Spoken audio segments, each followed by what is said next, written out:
안녕하세요. 회사 동료를 통해서 이곳을 알게 되어 하루도 빠짐없이 사연을 듣고 있는 30대 후반의 여성입니다.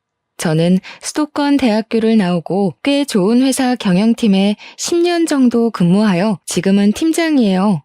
남들에 비해 승진이 빨랐습니다. 그리고 제 입으로 말하기 부끄럽지만 학교에서나 회사에서나 남들에게 싫은 소리 듣지 않고 나름대로 인정을 받으며 잘 살아왔어요. 그래서 제가 학교나 회사에서 했던 것처럼 결혼 생활을 한다면 문제없이 행복하게 잘할 수 있을 것으로 생각했죠. 하지만 사회생활과 결혼 생활은 다른 것이었나 봅니다. 저는 37살에 결혼을 하고 38살에 이혼했습니다. 결혼 생활을 한 1년 동안 시어머니 남편과 정말 질리도록 싸우고 또 싸웠네요. 그렇게 무수히 많은 싸움 끝에 도련님의 상견례 날 도련님의 결혼을 파혼시키고 저도 이혼 선언을 하게 되었습니다.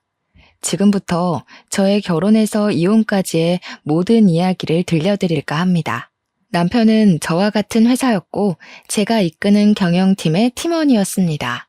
나이는 저보다 2살 어렸지만 일할 때 보면 누구보다 열정적이었고 일하는 센스도 뛰어났어요.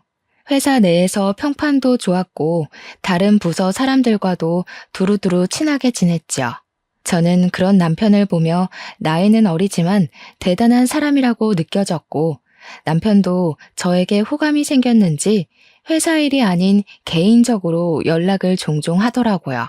그렇게 카톡을 주고받다가 밖에서 따로 만나 밥도 먹고 술도 마시는 사이가 되었고 이러한 시간이 쌓이고 쌓여 연인이 되었습니다. 점점 마음이 깊어져 결혼을 생각하게 되었고 결혼 준비를 하면서 우리가 이혼하지 않고 잘 살기 위해 많은 대화를 나눴어요. 먼저 주변 사람들이나 이곳 사연을 들어보면 부부 사이에 금전적인 차이가 생겼을 때 주로 문제가 발생하더라고요. 그래서 우리는 금전적인 것은 항상 같이 하기로 했습니다. 결혼 준비도 정확히 반반 나눠서 했고 집도 남편과 제가 같이 장만하였죠.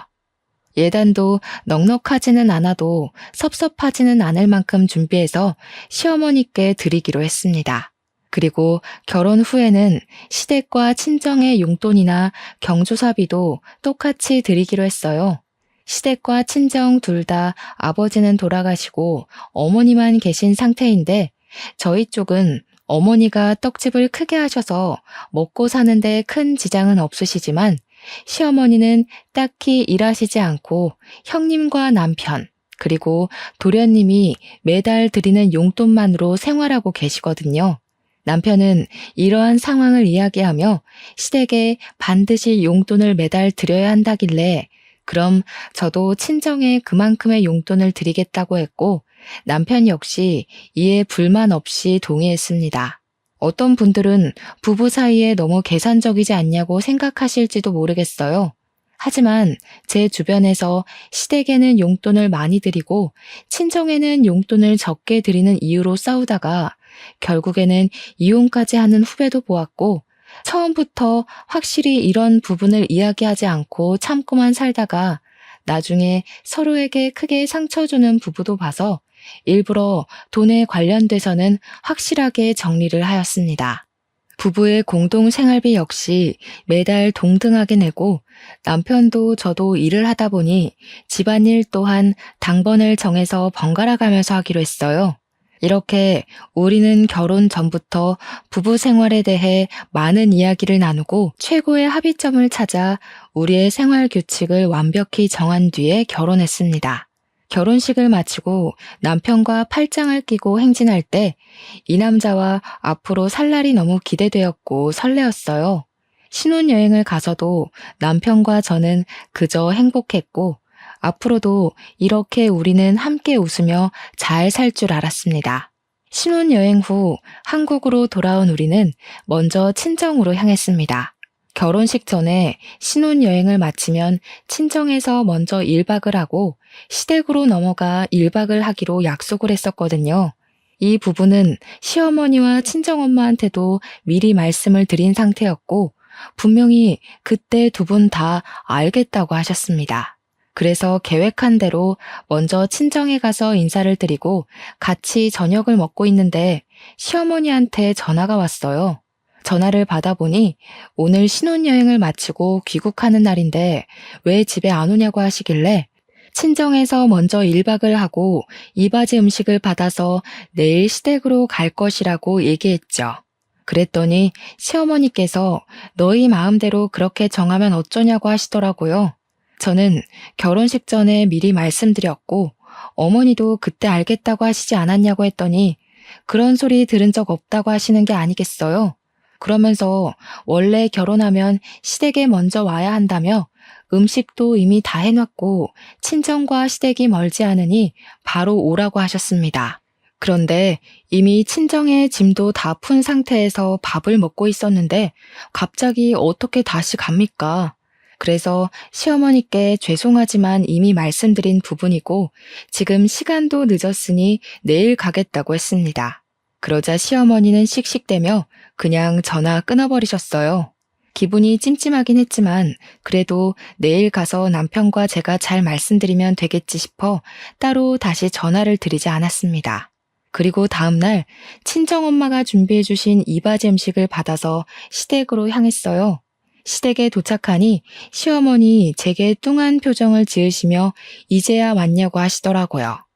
원래 여자는 결혼하면 뭐든지 친정보다는 시댁이 먼저여야 하는데 어떻게 신혼여행 후에 시댁에 먼저 올 생각을 안 하고 친정부터가 아니?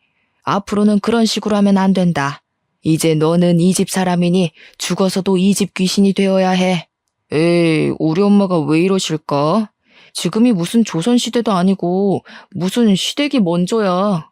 엄마, 요새 그런 말 하면 큰일 나. 꼰대 소리 듣는다고요. 요새는 시댁도 처가댁도 공평하게 해야 해. 무슨 말도 안 되는 소리를. 네가 지금 우리 현수보다 나이 많고 팀장이라고 현수 조종해서 시댁을 얼렁뚱땅 넘어갈 생각하지 마라. 알겠니? 네가 나이가 많아도 그래도 현수는 너의 남편이야. 너네 집의 가장이라고. 엄마, 나보다 우리 와이프가 돈 더 잘 벌어. 우리 집의 실질적인 가장은 미진이 누나라고. 이게 아주 큰일 날 소리를 하고 있네. 안사람한테 누나가 뭐니 누나가. 이제는 안사람이라고 불러. 그리고 너네 집의 가장은 너야. 네가 돈을 더 적게 벌어도 그래도 넌 이 집의 장남이자 가장이라고. 그리고 미진이 너도 이제 현수라고 하지 말고 꼬박꼬박 현수씨라고 존칭 써. 남편은 시댁이 우선시 되어야 한다는 시어머니의 발언에 열심히 제 편에서 말을 하려 했지만 시어머니는 꿈쩍도 안 하고 오히려 분위기가 더 안 좋아졌어요. 솔직히 시어머니의 말이 달갑게 들리지도 않았고 평소 같았으면 조목조목 따지고 대판 싸웠겠지만 결혼 후 처음으로 시댁에 오는 자리이고 남편도 열심히 노력하는 것이 보여서 그냥 가만히 있었습니다. 그 뒤로도 시어머니는 이바지 음식을 직접 만들어 와야지 업체에다가 사는 게 어딨냐면서 뭐라고 하셨어요. 친정엄마가 떡집 때문에 바쁘셔서 직접 요리를 못 하시긴 했지만 이바지 음식으로 유명한 업체에다가 비싼 돈 들여서 일부러 준비해 주셨거든요. 그런데 그런 음식을 가지고 뭐라고 하시니 기분이 많이 상했습니다. 그래도 남편이 중간에서 시어머니의 말을 잘 막아줘서 그냥 꾹 참으며 아주 불편하게 시댁에서의 첫날 밤을 보냈습니다. 우리는 모든 일정을 무사히 마치고 다시 일상으로 돌아왔어요. 저와 남편은 결혼 전에 약속한 대로 공동 생활비도 동등하게 내고 집안일도 같이 하며 나름 즐겁게 생활하고 있었습니다. 그렇게 한 달 정도 후 시댁과 친정 식구들을 모시고 집들이하기로 하고 먼저 시댁 식구들을 초대했습니다. 제가 직접 음식을 다 하고 싶었지만 평일에는 일하느라 바빠서 어쩔 수 없이 밀키트를 사서 상을 차렸어요. 상이 얼추 차려지니 도련님은 회사에 급한 일이 생겨서 가지 못하겠다고 전화가 오고 시어머니와 형님만 오셨습니다. 시어머니는 집을 둘러보시다가 부엌에 있던 밀키트 포장지를 보시고서는 사람을 초대했으면 직접 음식을 만들어야지 무슨 밀키트를 쓰냐며 뭐라고 하셨어요. 형님은 요새는 밀키트도 잘 나오고 무엇보다 회사 다니느라 바쁜 사람인데 어떻게 장보고 음식을 만드냐고 하며 제 편을 들어주시더라고요. 하지만 시어머니는 나는 젊을 때 애도 보고 어른도 모시고 요리도 직접 다 해다가 먹었는데 그게 그렇게 어렵냐며 뭐라고 하셨습니다. 그리고서는 일단 배고프니 밥을 먹자고 하는데 정말 국물 하나 남기지 않고 싹싹 긁어 드시더라고요. 식사를 마치고 뒷정리를 하는데 원래 오늘 설거지 당번이 남편이었으나 집들이 때는 혼자서는 힘들 것 같아 같이 하기로 했습니다. 그래서 저는 그릇을 옮기고 남편이 설거지를 먼저 시작하려고 고무장갑을 끼고 있었어요. 현수야, 너 지금 이게 뭐 하는 짓이야? 네가 지금 설거지를 한다고? 네 마누라가 있는데 네가 왜 설거지를 해? 엄마, 당연히 우리 집이니까 내가 설거지 해야지. 그리고 오늘은 원래 내가 설거지 당번인 날이야. 뭐? 설거지 당번? 원래 돈 버는 남자는 설거지 하는 거 아니야. 얼른 고무장갑 벗어. 그리고 미진이 네가 해, 네가. 어머니, 제가 집에서 노는 사람도 아니고 저도 현수랑 똑같은 회사에서 일하는데 현수는 왜 설거지를 하면 안 되고 제가 다 해야 해요? 우리 집인데 당연히 우리 같이 설거지 해야 하는 거 아닌가요? 이게 지금 어디서 말대꾸야? 원래 설거지는 당연히 며느리가 하는 거다. 며느리가. 얼른 네가 해. 그리고 지금 나이 많다고 유세니? 네 남편한테 현수가 뭐니 현수가? 현수 씨라고 불러. 엄마 도대체 왜 그래? 그냥 가서 누나랑 앉아서 과일이나 먹고 있어. 내가 하고 싶어서 한다고 내가. 누나, 얼른 엄마 좀 데리고 가. 시어머니는 형님의 손에 이끌려 부엌에서 나갔어요. 저와 남편 둘이 같이 설거지 하는데 생각하면 할수록 시어머니의 말이 너무 화가 나더라고요. 그래도 남편이 설거지하면서도 자꾸 제 눈치를 보고 미안하다고 하고 또 무엇보다 제 편에 있는 것이 보이니 고마웠습니다. 설거지를 마치니 밖이 벌써 어둑어둑하더라고요. 이제는 시어머니와 형님이 집에 가셨으면 싶은데 일어날 생각이 하나도 없고 거실에서 TV를 보며 맥주를 마시고 계셨어요. 어머니, 밖에 어두워졌는데 언제 집에 가실 거예요? 내일 월요일이라 저희도 이제 좀 쉬고 출근 준비도 해야 해서요. 집에 가기는 뭘 가? 오늘 여기서 자고 가야지. 설마 집들이에 초대해놓고 잠도 안 재워주고 보내려고? 엄마, 오늘 자고 가는 거야? 집에 내일 아침에 마땅히 먹을 것도 없는데 괜찮겠어? 나는 엄마 우리 집에서 주무시고 가는 거 좋기는 하지만 혹시라도 엄마 불편할까봐 걱정되네. 난 여기도 편해. 내 아들 집이 내 집이고 그런 거지 뭐. 그리고 집에 이제 와이프가 있는데 기본 밑반찬은 있어야지 그것도 없니? 도대체 살림을 하는 건지 마는 건지. 내일 아침은 그냥 간단히 라면을 먹던가 하고 얘 며느리야. 집에서 편하게 입을 옷 좀 줘봐라. 시어머니와 형님은 집에 갈 생각이 정말 하나도 없어 보였습니다.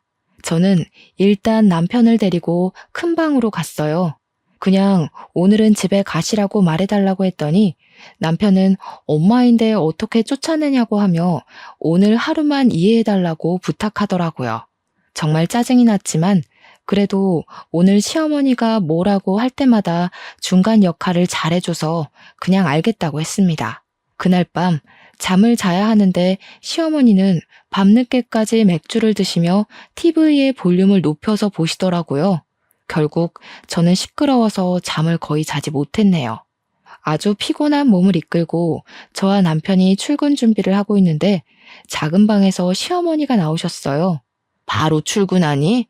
밥은? 현수 아침은 안 먹이니? 저희 평일에는 서로 바빠서 아침은 집에서 먹지 않고 회사 근처 편의점에서 간단히 먹어요. 차리고 치우고 하면 회사 늦어서요. 뭐? 남편이 일하는데 따뜻한 밥을 집에서 먹여야지. 어떻게 만든지도 모르는 편의점 음식을 왜 사서 먹여? 너 정말 너무한 거 아니야? 어머니, 저도 회사에서 일해요. 제가 유세 떠는 것처럼 보일까봐 제 입으로 이런 말 하지 않으려고 했는데 엄밀히 말하면 회사에서 제가 현수 씨보다 일도 더 많이 하고 돈도 더 많이 벌어와요. 그런데 그런 제가 매일 현수 씨 밥까지 챙겨줘야 해요? 누나, 말이 좀 그렇다. 내가 언제 아침밥 달래? 그런 것도 아닌데 왜 말을 그렇게 해? 저는 어제부터 사사건건 트집 잡고 구박하는 시어머니한테 말을 더는 좋게 못하겠더라고요. 그래서 저도 모르게 말이 거칠게 나와버렸어요. 시어머니는 제 말에 아주 황당하다는 표정을 짓고 저는 에라 모르겠다는 심정으로 그냥 나와버렸습니다.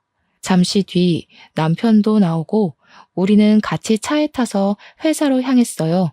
평소에는 차 안에서 이런저런 얘기를 많이 나눴지만 오늘은 남편과 말하기도 싫고 딱히 할 말도 없어서 그냥 조용히 가고 있는데 남편이 먼저 말을 꺼내더라고요. 누나가 엄마 때문에 스트레스 받는다는 건 알겠는데 엄마한테 말 좀 이쁘게 해줄 순 없어? 엄마가 옛날 사고방식을 가지고 있기도 하고 솔직히 엄마 세대들은 당연히 그런 줄 알고 살아왔잖아. 내가 평소에 잘할 테니까 엄마 앞에서만 엄마 뜻에 따르면서 생활하자. 나 우리 엄마랑 누나랑 이렇게 싸우는 거 너무 싫어. 나랑 어머니랑 싸우는 게 다 내 잘못이니? 그리고 너 어머니 아들이기도 하지만 나와 가정을 이룬 부부이기도 해. 그동안은 어머니 아들로 설거지 한 번도 안 하고 살아왔을지 몰라도 이제는 바뀌었다고. 게다가 어머니 앞에서는 설거지고 집안일이고 다 내 차지면 우리가 결혼 전에 그렇게 오랜 시간 대화를 나누며 정했던 우리 부부의 생활 규칙은 뭐가 되니? 이 규칙만은 절대 깨지 말자고 다짐하고 또 다짐했는데 어머니 때문에 1년도 못 가서 이렇게 깨진다는 게 말이 돼? 규칙이 반드시 지켜야 할 법도 아니고 상황에 따라서 좀 깨질 수도 있고 하는 거지. 우리 엄마 앞에서 설거지하고 집안일 더 하는 게 그렇게 불만이야? 막말로 우리가 엄마를 모시고 사는 것도 아니고 어쩌다가 한 번 있는 일이잖아. 그런데 꼭 그렇게 한마디도 지지 않고 따져야 속이 시원해? 나 솔직히 설거지 더 할 수 있고 집안일도 더 할 수 있어. 그런데 나는 설거지 횟수, 집안일의 비중 때문에 화가 나는 게 아니라 너와 내가 동등하게 같이 일해서 돈을 버는데 나는 며느리니까 아침밥도 차리고 설거지도 해야 하고 너는 남편이니까 아침밥 얻어먹어야 하고 설거지는 하면 안 된다고 하는 어머니의 마인드가 너무 싫어. 그리고 어머니는 그렇게 생각하실지 몰라도 그런 생각을 나에게 강요하시는 것도 너무 싫다고. 그냥 대충 네네 하고 좋게 넘어갈 수는 없어? 우리가 결혼 생활하면 엄마가 돌아가시기 전까지는 계속 이런 일로 누나랑 엄마랑 다퉈야 할 텐데 그냥 융통성 있게 넘어갈 수도 있잖아. 안 그래? 그렇게 한 번, 두 번 대충 네네 하고 넘어가면 당장은 조용하겠지. 그런데 과연 우리가 진짜 행복하게 살 수 있을까? 너야 편하겠지만 나는 절대 그리 못해. 그리고 내 성격상 분명히 언젠간 크게 폭발하고 말 거야. 그래서 애초에 그러기 전에 제대로 짚고 넘어가자는 거야. 남편과 저는 서로의 생각의 차를 좁히지 못한 채 회사에 도착했고 바로 일을 시작했습니다. 그날은 거래처가 오전부터 방문해서 회의실에서 미팅하고 있는데 시어머니한테 전화가 왔어요. 하지만 제가 도무지 전화를 받을 수 없는 상황이라 무시했죠. 그렇게 1시간 정도 지난 후 무사히 미팅을 마치고 사무실로 가니 사장님이 저를 부르시더라고요. 제가 회의실에 있는 동안 제 자리에 전화가 쉬지 않고 계속 울려서 사장님이 받아보니 제 시어머니셨대요. 그런데 시어머니가 화가 단단히 나 계셨다면서 집에 무슨 일 있냐고 물으셨습니다. 저는 별일 아니라고 했더니 사장님은 집안일을 회사로까지 끌어들이지 말라며 한 소리 들었네요. 저는 일단 시어머니한테 전화를 걸었어요. 너는 내가 전화를 그렇게 했는데 안 받고 도대체 뭐 하니? 아무튼 그건 그렇고 너는 도대체 여자가 돼서 살림을 하는 거야 마는 거야? 아주 냉장고는 텅텅 비어있지 방은 개판이지. 서랍도 아주 엉망진창이더라. 뭐 있는 게 하나도 없다 하나도. 도대체 우리 현수 밥은 제대로 챙겨주는 것인지 현수 아내로서 한 일이 뭐가 있어? 어머니, 겨우 그거 따지시려고 그렇게 전화하신 거예요? 그리고 우리 집이 그렇게 엉망진창이면 그냥 집에 가시면 되잖아요. 아니, 왜 집에 계셔서 그렇게 스트레스를 받으세요? 겨우? 현수 먹는 것인데 제대로 챙겨야지. 안 그래도 너네 집 꼬락서니 보기 싫어서 지금 집에 간다. 우리 현수 굶기지 말고 잘 먹여라. 알겠니? 죄송하지만 저는 현수 씨의 엄마가 아니라 배우자입니다. 그리고 현수 씨가 아기도 아니고 제가 왜 밥을 먹여줘야 합니까? 어른인데 배고프면 알아서 먹겠죠. 그리고 지금 회사라서 더는 전화 못 받습니다. 회사로 더 전화하시면 어머님의 귀하신 아드님도 곤란해질 테니 그리 아세요. 저는 시어머니한테 하고 싶던 말 다 하고 전화를 끊고 다시 일하려는데 남편과 같이 한 사무실에 있기 너무 불편하더라고요.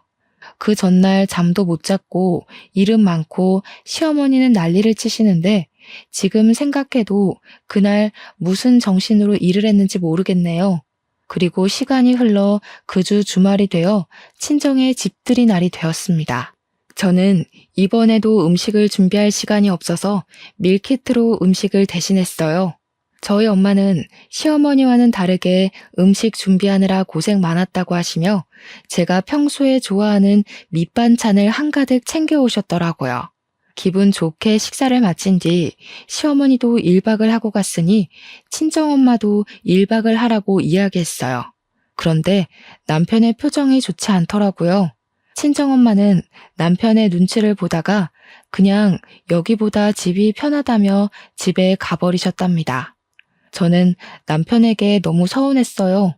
엄마가 가자마자 시부모님이랑 형님은 우리 집에서 주무시고 가시고 친정엄마는 딸 집에 처음 왔는데 주무시지도 못하냐며 따졌습니다. 그랬더니 남편은 너무 유치한 논리인 거 아니냐며 화를 내더라고요. 제가 완전 어이없어 하는데 그 뒤로 하는 말이 더 황당했습니다. 남편 말이 저와 시어머니는 같은 여자이니 덜 불편하겠지만 남편과 저희 엄마는 성별이 다르니 너무 불편하다는 거예요.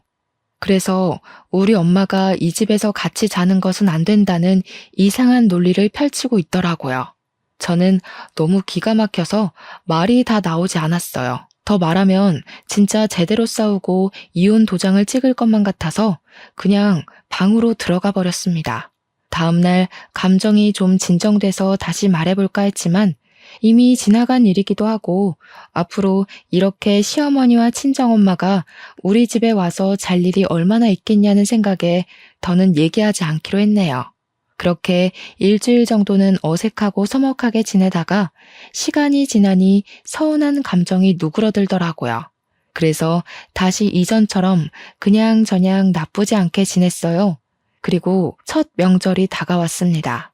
시댁이나 친정이 정확히 집에서 1시간 거리라 그냥 다녀만 오려다가 그래도 처음 맞이하는 명절이니 시댁, 친정 모두 하룻밤을 같이 지내고 오기로 했답니다. 친정은 차례를 지내지 않지만 시댁은 차례를 지내기에 음식 장만으로 할 일이 많아 먼저 시댁으로 갔어요. 시댁에 도착하니 시어머니는 음식 준비할 것이 많다며 오자마자 제게 앞치마를 주셨습니다. 그래도 첫 명절이라고 나름 차려입고 갔는데 왔냐는 인사도 없이 일꾼이 온 것처럼 앞치마부터 건네니 기분이 조금 그랬어요. 일단 저는 앞치마를 받고 편한 옷으로 갈아입고 부엌에 들어갔고 남편도 같이 돕는다고 부엌에 따라 들어왔답니다. 현수야, 너는 일하느라 힘들 텐데 부엌에는 왜 와? 가서 TV 보고 좀 쉬어. 이럴 때나 쉬지 언제 쉬니? 그리고 미진이는 여기 와서 전 좀 부쳐라. 어머니가 자꾸 잊으시는 것 같은데 저랑 현수랑 같은 회사, 같은 부서에서 일해요. 아시죠? 그래도 너는 팀장이니까 좀 자유롭잖아. 그리고 남편한테 현수가 뭐니 현수가. 현수 씨 아니면 여보라고 똑바로 지칭해라. 왜? 전 붙이기 싫으니? 이깟 전 붙이는 게 뭐 힘들면 얼마나 힘들다고 싫은 티를 팍팍 내? 나이 많다고 유세 부리는 것도 아니고 원래 차례상 음식 장만은 다 며느리들이 하는 거야.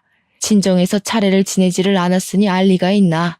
시어머니는 남편과 제가 같이 일하는데 남편한테는 쉬라 그러고 저한테만 부침개 붙이고 음식 장만을 하라고 하셨습니다. 남편도 자신이 부엌에 있으면 제가 곤란해질 것 같다며 도련님과 함께 거실에서 TV를 보고 과자를 먹고 놀고 있었어요. 결국 제가 며느리라는 죄로 혼자 전을 다 부쳤네요. 그러고 잠시 쉬려는데 이번에는 친척들이 오셨어요. 시어머니는 친척들 오셨으니 저녁상을 차리라고 하시더라고요. 그래서 저는 음식을 준비할 테니 남편에게 상을 피고 수저를 놓아달라고 부탁했더니 남편은 친척들에게 잡혀서 이런저런 이야기 듣느라 거실에 앉아 아무것도 안 하고 있었습니다. 결국 또 저 혼자 상을 피고 수저도 놓고 음식도 놓고 하며 상을 차렸답니다. 상을 다 차리고 저도 뒤늦게 앉아서 밥을 먹으려는데 친척 어르신이 물 좀 갖다 달라고 하셨어요. 솔직히 물 정도는 남편이 좀 움직여서 갖다 줄 수 있지 않나요? 그런데 남편은 친척들 사이에 딱 앉아서 열심히 밥만 먹고 있었더라고요. 시어머니는 저한테 얼른 가져오라고 하고 친척들도 다들 절 쳐다보시고 계시길래 저는 밥을 먹으려다가 다시 내려놓고 물과 컵을 가져왔답니다. 그다지 기분 좋지 않게 식사가 마쳐지고 나서 친척들은 그냥 상 뒤로 빠져서 수다를 떨고 있었습니다. 저도 같이 앉아 있으려니 시모가 얼른 상 치우고 설거지를 하라고 재촉하시더라고요. 이건 좀 아닌 것 같다는 생각에 남편에게 설거지는 같이 하자고 했어요. 남편은 조금 당황한 표정을 짓다가 알겠다고 하며 부엌으로 가려고 하자 시어머니는 친척들 다 계시는데 장남이 모양 빠지게 무슨 설거지냐며 차라리 시어머니 본인이 하겠다고 하셨어요. 저는 마음 같아서는 시어머니한테 그럼 그러시라고 말하려다가 친척들도 있고 해서 마지못해 부엌으로 가서 설거지했네요. 저의 표정이 좋지 않자 남편은 계속 제 눈치를 보고 시어머니는 저를 계속 못마땅하게 여기시며 명절의 첫날이 지났습니다. 그리고 둘째 날 친척들과 남편, 도련님이 함께 차례를 지내고 식사를 마친 뒤 친척들이 가시길래 저도 친정에 가려고 짐을 챙기고 있었어요. 그때 누군가가 집 배를 눌러서 나가보니 도련님과 결혼할 사람이라며 예비 동서가 과일과 한우를 들고 집에 왔더라고요. 어제부터 음식 장만하느라 피곤함에 지친 저와는 달리 딱 봐도 화사하고 어리고 여자인 제가 봐도 너무 예뻤어요. 어차피 다음 주 상견례 때 볼 건데 왜 왔어? 그냥 집에서 쉬지 않고 기특하기도 하지. 지금 시간이 벌써 점심시간이네. 온 김에 밥 좀 먹고 가. 미진아, 네 예비동서 왔으니 같이 밥 먹게 상 좀 차리자. 시어머니는 저를 콕 집어서 상을 차리자고 하며 부엌으로 저를 데리고 갔어요. 예비동서도 돕는다고 들어가니 시어머니는 예쁘게 차려입고 왔는데 옷 버린다고 안 된다며 거실로 나가서 진수랑 현수랑 쉬고 있으라고 하셨습니다. 저도 첫 명절이라고 예쁘게 차려입고 왔는데 제게는 오자마자 앞치마를 던져주시더니 예비 동서한테는 한사코 쉬라고 하시는데 기분이 묘하게 상하더라고요. 어찌됐든 저는 시어머니와 함께 상을 차리고 다 같이 식사를 했어요. 식사를 마친 후 상을 정리하고 저와 남편이 설거지하려는데 예비 동서가 설거지는 자신이 하겠다고 왔습니다. 아가야, 넌 아직 손님인데 뭘 자꾸 도우려고 하니? 설거지는 네 형님이나 시키고 너는 이리 와서 거실에서 과일이나 먹자. 현수 너도 우리 집 가장이 설거지는 무슨 설거지야. 부엌에 얼쩡거리지 말고 여기 앉아. 그리고 미진아, 가서 과일 좀 깎아와. 예비 동서는 어쩔 수 없이 다시 나가고 저는 과일을 내왔어요. 과일을 깎으며 이야기를 들어보니 예비 동서는 도련님보다 4살이 어리고 부모님의 사업이 잘 돼서 집이 꽤 부유하더라고요. 그래서인지 혼수와 예단을 아주 넉넉히 준비한다고 했습니다. 잘 살고 나이도 어리고 예쁜 예비동서가 오니 집안 분위기가 아주 밝아지고 다들 예비동서를 환영하는 분위기였어요. 그 사이에서 저는 왠지 모를 씁쓸함과 소외감이 느껴지며 괜히 서글퍼져서 부엌에가 혼자 설거지하고 부엌 정리를 했답니다. 다 마치고 나니 예비동서가 집에 간다고 하더라고요. 저는 상견례 때 보자고 인사를 하고 시계를 보니 벌써 오후 4시였어요. 이제는 진짜 집에 가려고 짐을 챙기고 있으니 이번에는 형님의 가족이 집에 왔습니다. 왜? 벌써 가게? 현수나도 명절 때 봐야지 벌써 가면 되니? 너도 좀 같이 어울리다가 천천히 가. 어차피 친정도 가깝잖아. 친정은 차례도 지내지 않는데 좀 더 있어. 형님도 친정에 오셨는데 저도 친정에 가야죠. 친정엄마는 자식이 저 하나뿐이라 저 기다리고 계실 거예요. 지금 출발해도 어둑해져서 도착할 텐데 이제는 가야죠. 그래도 첫 명절이잖니? 그리고 여자는 원래 결혼하면 친정보다는 시댁이다. 나는 옛날에 명절 때 친정 아예 가지도 못했어. 지금은 그 정도는 바라지도 않으니 그냥 조금 더 있다가 가. 시어머니의 말에 남편도 어쩔 수 없다는 듯한 표정을 짓고 있더라고요. 저는 더는 이 자리에 있을 필요가 없다고 느껴서 그냥 짐을 챙겨서 그냥 인사하고 나와버렸습니다. 남편도 어쩔 수 없이 같이 따라 나왔어요. 야, 그래도 첫 명절인데 기분 나쁘게 이렇게 그냥 나와야겠냐? 그냥 1시간 정도만 더 있다가 나가도 되잖아. 그게 그렇게 어려워? 1시간? 1시간이 2시간 되고 그러다가 시댁에서 명절 다 지내고 친정도 못 가. 이런 거는 처음부터 제대로 해야 한다고. 너는 어쩜 그렇게 인정머리 하나 없이 딱딱 반반이냐? 하여튼 하나도 손에 안 보려고 한다니까. 나 원래 이러는 거 몰랐어? 그리고 거꾸로 생각해봐. 네가 우리 집 갔는데 엄마가 너 가지 말라고 하면서 집에서 설거지 시키고 요리하라고 시킨다고 생각해봐. 그러면 너라면 알겠습니다 하고 그냥 있겠니? 내 생각엔 네가 나보다 더 했으면 더 했지 덜하진 않을 것 같은데. 저와 남편은 친정 가는 차 안에서 계속 싸웠어요. 친정집에 도착해서도 우리는 표정이 좋지 않았고 그런 모습을 본 친정엄마는 시댁에서 무슨 일이 있었냐며 걱정하셨습니다. 시댁에서 있던 일을 말하려던 찰나 시어머니한테 전화가 왔어요. 전화를 받아보니 술에 잔뜩 취한 목소리더라고요. 너는 큰며느리라는 애가 첫 명절인데 내가 허락도 안 했는데 양해도 구하지 않고 그냥 친정으로 가버리면 되겠냐? 심지어 현수 누나도 집에 왔는데 명절에 네 형님이랑 다 같이 친해지는 시간도 갖고 하면 좀 좋아. 여자는 결혼하면 출가 외인, 여자는 결혼하면 친정사람 아니니까 친정에 발도 들여놓으면 안 된다고. 그것도 모르는 게 무슨 회사의 팀장이라고. 어머니, 제가 명절에 제 엄마를 보러 가겠다는데 그게 어머니께 허락까지 받아야 할 일인가요? 제가 시댁에 들리지 않고 친정에 가겠다는 것도 아니고 친정이 가면 안 되는 것도 아닌데 허락을 받고 양해를 구해야 한다는 게 제 선에서는 이해가 가지 않네요. 심지어 형님은 친정에 왔는데 저는 친정에 아직 가지 말라니. 그게 무슨 경우예요? 이게 뭘 잘했다고 말댔고야? 친정에서 시어미한테 그렇게 하라고 가르치디? 지금 당장 와, 당장. 출가 외인이 어디서 명절 때 친정을 가고 있어? 그리고 딸하고 며느리하고 같아? 출가 외인은 예전에나 있던 말이죠. 남녀가 동등하게 결혼 준비를 하고 돈도 같이 버는 이 시대에 출가 외인 타령하시는 건 아닌 것 같은데요. 그리고 다시는 술 드시고 제게 이렇게 전화하지 마세요. 저는 어머니의 말씀대로 딸이 아니라 며느리입니다. 술 취한 어머니의 주정을 딸은 들어드릴 수 있어도 며느리인 저는 들어드릴 수 없습니다. 전 제 할 말을 다 하고 시어머니의 전화를 일방적으로 끊었습니다. 그랬더니 시어머니는 남편 핸드폰으로 전화해서는 며느리 눈치 보느라 못 살겠다며 하소연을 하시는 것이 아니겠어요.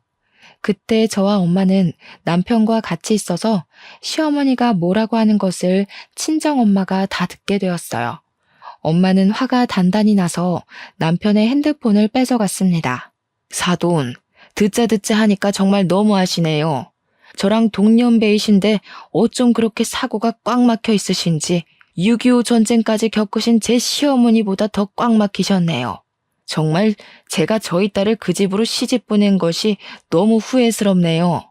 일단 지금은 술 취하신 것 같으니 전화 끊으시고 더는 추태 부리지 마세요. 아시겠어요? 엄마는 술 취한 시어머니한테 따끔하게 한 소리하고 그냥 전화를 끊어버리셨습니다.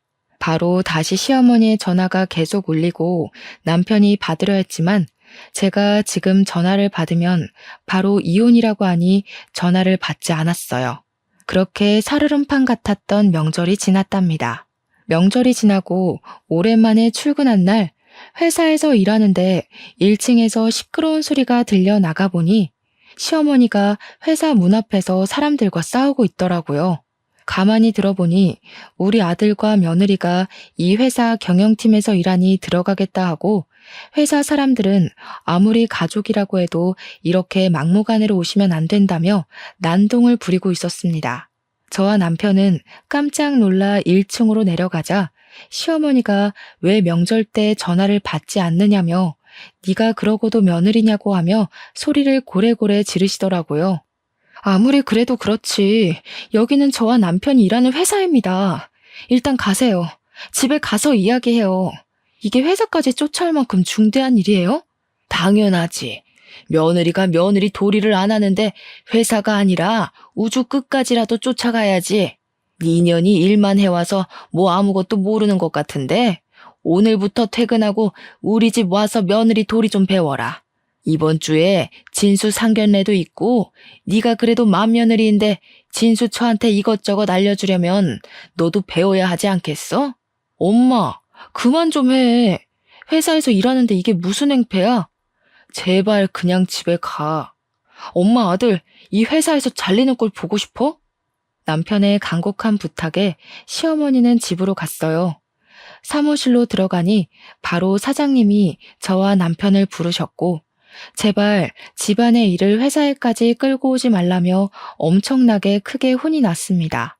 안 그래도 그날은 연휴 끝난 후라 정신없는데 시어머니 때문에 더 정신없고 쪽팔려서 대충 급한 일만 마무리 짓고 저와 남편은 도망치듯이 퇴근을 했네요.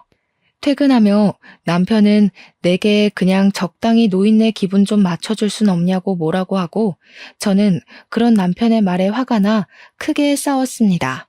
그 뒤로 저는 시어머니의 전화를 받지 않고 남편과 대화도 하지 않으며 남남처럼 생활했네요. 그리고 도련님의 상견례 날이 왔어요. 예단 이야기가 나왔는데 예단비 2억에 고급 모피코트에 명품 가방을 준비한다고 하더라고요. 시어머니는 넉넉한 예단과 혼수에 너무 좋아했고 상견례장 분위기도 아주 화기애애했습니다. 이런저런 대화를 하다가 예비동생 어머니가 저한테 시어머니가 잘해주시냐고 물어보셨어요. 네, 잘해주세요. 며느리는 출가 외인이니 친정보다는 시댁이 먼저야 하고 명절 때도 형님은 친정에 왔지만 저는 친정에 가면 안 된다고 하시고 맞벌이여도 남편 밥은 챙겨야 하고 남편한테는 설거지도 시켜서는 안 된다고는 하지만 그래도 잘해주세요. 예, 너는 왜 그런 소리를 이 자리에서 하니? 내가 언제 그랬다고? 지금 농담하는 거지? 사돈, 우리 집 맏며느리가 원래 이렇게 장난을 잘 쳐요. 장난 아닌데요? 매번 그러셨잖아요. 동서도 저번에 명절 때 집에 못 가고 있는 거 다 봤죠? 설거지도 제 남편한테는 하나도 안 시키고 저 혼자 다 했던 것도 기억하시죠? 이 집으로 시집 오면 그게 동서의 미래 모습이에요. 이제 명절 때는 친정에 갈 생각 마시고 주야 장천 설거지만 하셔야 할 겁니다. 사돈, 아니에요. 설마 제가 그렇겠어요? 제가 맏며느리한테는 그래도 둘째 며느리한테는 안 그래요. 명절날 아주 칼같이 보내겠습니다. 원한다면 설과 추석 번갈아 가면서 와도 돼요. 맏며느리는 일만 해서 뭘 잘 몰라서 제가 가르친다고 그런 거고 우리 둘째 며느리한테는 안 그럴 거예요. 저와는 다르게 둘째 며느리가 넉넉하게 예단과 혼수 준비해 가서 그러신가 보죠? 우리 시어머니는 예단으로 며느리를 차별하는 그런 분이셨네요. 저는 성격이 좋지 않아서 그런 차별 대우 받고서는 이 집 큰며느리로 못 있겠네요. 죄송하지만 이제 며느리 노릇 못 해먹겠어요. 그쪽도 저처럼 고생하기 싫으면 얼른 도망치세요. 남편이 좋아도 시어머니 자리가 별로면 아무래도 힘들더라고요. 저의 폭탄 발언에 예비 동서 가족의 표정이 굳어지고 시어머니는 당황해 하시더라고요. 결국 예비 동서의 부모님은 이 결혼 생각해 보겠다고 하고 자리를 박차고 나갔습니다. 야, 너는 동생 상견례 자리에서 꼭 이렇게까지 해야 해? 진짜 독종이다, 독종. 이혼하자, 이혼해. 나야말로 바라던 바야. 어머니, 도무지 이 집에서 며느리 노릇 못하겠네요. 저는 며느리 자리 사표 내고 이혼하겠습니다. 이게 지금 얼마짜리 혼수랑 예단이었는데 네가 다 망쳤어. 이제 어쩔 거야? 어찌할 것이냐고. 얼른 따라가서 아니라고 말해. 아주머니, 내가 그동안 아주머니한테 당한 것들을 그대로 다 말한 것뿐인데 아니긴 뭐가 아닙니까? 저는 할 말 없습니다. 그럼 이제 갑니다. 저는 그 길로 나가서 신혼집에서 짐을 다 싸들고 친정으로 갔습니다. 저희 엄마는 제게 괜히 결혼해서 눈치 보고 구박대기로 사는 것 같아서 마음 아팠는데 그렇게 살 바엔 차라리 이혼하고 혼자 사는 게 100번 1000번 낫다고 잘했다고 하셨어요. 솔직히 이혼이 잘한 일은 아니었지만 그래도 엄마가 그리 말해주시니 너무 감사했답니다. 그리고 월요일 회사에 가니 남편이 일찍 출근해 있었습니다. 저는 남편을 회의실로 불러서 이혼 서류를 건넸어요. 남편은 무슨 이런 일 가지고 이혼이냐고 남들 다 이렇게 산다고 하더라고요. 남들은 다들 이렇게 살아도 나는 이렇게 못 살아. 내가 설거지 몇 번 더 하고 시댁에 오래 있겠다고 해서 이러는 거 아니야. 나에게는 엄격하게 며느리 도리 강요하면서 자기 아들은 집안일 하나 못하게 하고 내가 예단비 적게 해왔다는 이유로 벌써 대놓고 차별하라고 하시는데 나는 그런 차별 대우받으면서 못 산다고. 그렇지 않아도 네가 상견례 자리에서 그러고 나가서 진수 파혼했어. 그럼 된 거 아니야? 너도 꼭 이렇게 이혼까지 해야 해? 잘 됐네. 도련님 파혼시킨 마당에 내가 이제 시댁에 가면 나는 천덕꾸러기일 텐데 나는 더는 그렇게 못 살아. 이혼해. 우리는 회사 회의실에서 대판 싸우고 결국에는 이혼을 하기로 합의를 했습니다. 며칠 뒤 우리가 이혼한다는 소식을 들은 시어머니가 또 회사에 와서 저를 찾는다고 난리를 치는 바람에 회사에 남편에 대해 좋지 않은 소문이 났습니다. 그리고 얼마 지나지 않아 남편은 사람들의 따가운 눈총을 이겨내지 못하고 회사를 관두게 되었답니다. 반면 저는 이혼 후 여전히 경영팀 팀장으로 사람들과 좋은 관계를 유지하며 회사에 잘 다니고 있습니다. 솔직히 그동안 회사에 다니면서 다양한 상황들을 많이 만났지만 그래도 그때마다 잘 대처를 해왔거든요. 그래서 저는 결혼 생활도 잘할 줄 알았습니다.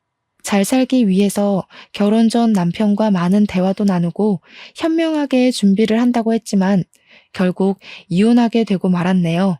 물론 저도 무조건 잘했다고는 생각지 않습니다. 제가 융통성 있고 좀 더 유연하게 해야 했는데 제 성격상 그러지 못한 부분도 있었을 것으로 생각해요. 하지만 저의 이혼을 후회하지는 않아요.